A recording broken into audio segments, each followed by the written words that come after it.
নমস্কার বন্ধুরা, জয়দিস কিচেনের আরও একটা ভিডিওতে সবাইকে স্বাগত। তো এখন শীতের সময় বাজারে তো ফুলকপি অ্যাভেলেবেল, আর ফুলকপির সাথে যেটা আমাদের ঘরে আসে সেটা হচ্ছে ফুলকপির এই ডাঁটা।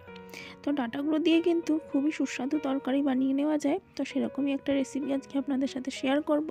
তো চলুন ভিডিওটার সাথে থাকুন। আর এই যে এতগুলো ফুলকপির ডাঁটা আমাদের ঘরে জমা হয়েছে। তো ফুলকপির ডাঁটাগুলো এখান থেকে ভালো ডাঁটাগুলো বেছে আমরা ভালোভাবে কেটে নেব। তবে ফুলকপির ডাঁটায় কিন্তু কাটার একটা পদ্ধতি রয়েছে। এই যে কাঁটাটা আমি আপনাদের দেখিয়ে দিচ্ছি। ডাঁটার ভেতরে কিন্তু বেশ কিছু আঁশ থাকে, তো সেই আঁশগুলো কিন্তু ভালোভাবে না ছাড়ালে ডাঁটাগুলো শক্ত লাগে খেতে, আর চিবড়াও হয়ে যায়। তো দেখুন, আঁশগুলো আমরা এইভাবে ভালোভাবে ছাড়িয়ে নিচ্ছি। এই যে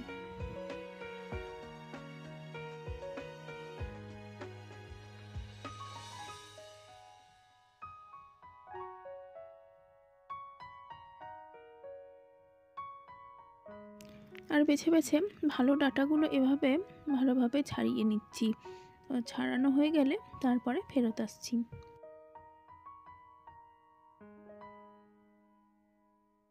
ফুলকপি ডাঁটা চচ্চড়ি বানানোর জন্য ডাঁটাগুলো কেটে নিয়েছি, আর আলু সরু সরু করে এভাবে কেটে নিয়েছি।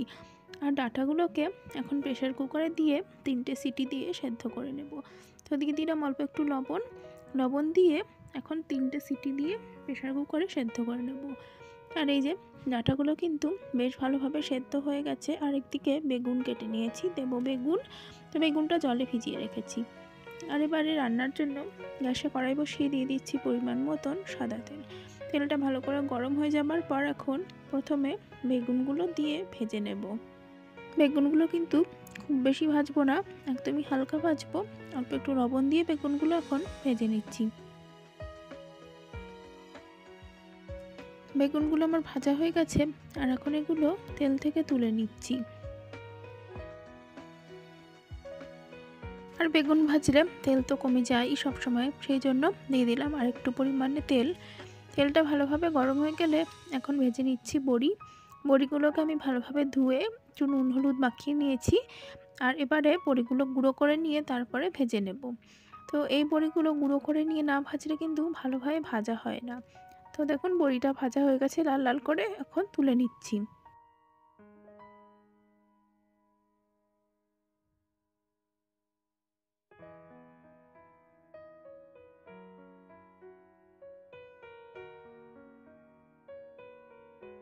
বড়িগুলো তুলে নেবার পর এখন ওই তেলের মধ্যেই দিয়ে দিলাম কালো জিরে ফোড়ন।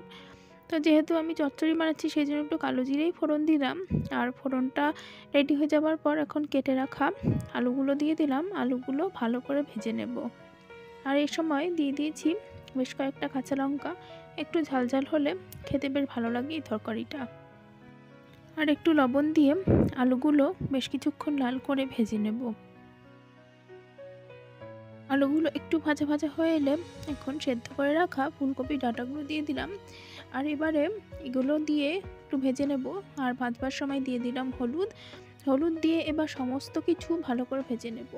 তো ফুলকপির ডাঁটাগুলো আগে দিয়ে দিলাম, তার কারণ একটু ভাজা ভাজা হলে কিন্তু খেতে ভালো লাগবে। আর হ্যাঁ, ফুলকপির ডাঁটা কিন্তু আমি সবসময় এভাবে প্রেসার কুকার সেদ্ধ করেই রান্না করি, নাহলে কিন্তু সেদ্ধ হতে চায় না। তো দেখুন, সমস্তটা ভাজা ভাজা হয়ে যাবার পর এখন একটুখানি মশলা দিয়ে দিলাম জিরে ধনের গুঁড়ো, আর দিয়ে দিলাম একটুখানি চিনি। আর যেহেতু আগে আমি লবণটা দিয়েছি সেই জন্য অল্প একটু লবণ দিলাম, নাহলে কিন্তু লবণটা বেশি হয়ে যেতে পারে। তো এবার অল্প একটু জল দিয়ে মশলাটা কষিয়ে নেব।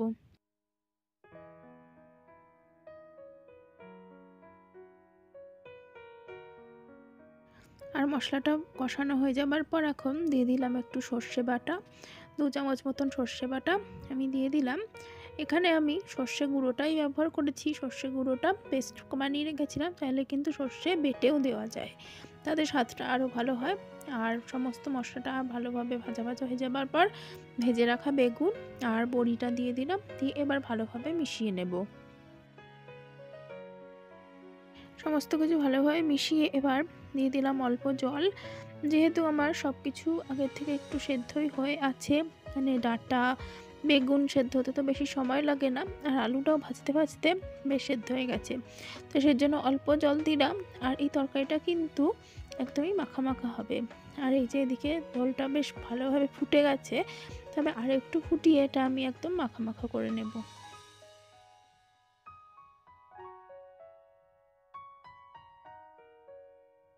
আর এদিকে আজকের ফুলকপির ডাঁটা চচ্চড়ি কিন্তু একদমই রেডি হয়ে গেছে। দেখুন বেশ সুন্দর মাখা মাখা হয়ে এসেছে তরকারিটা। আর এবারে নামিয়ে নেব।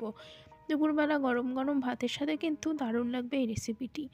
আর বন্ধুরা, আজকের ভিডিওটা যদি ভালো লেগে থাকে অবশ্যই ভিডিওতে লাইক করবেন, কমেন্ট করবেন, আর অবশ্যই আমার চ্যানেলটি সাবস্ক্রাইব করে পাশে থাকবেন। অনেক অনেক ধন্যবাদ বন্ধুরা।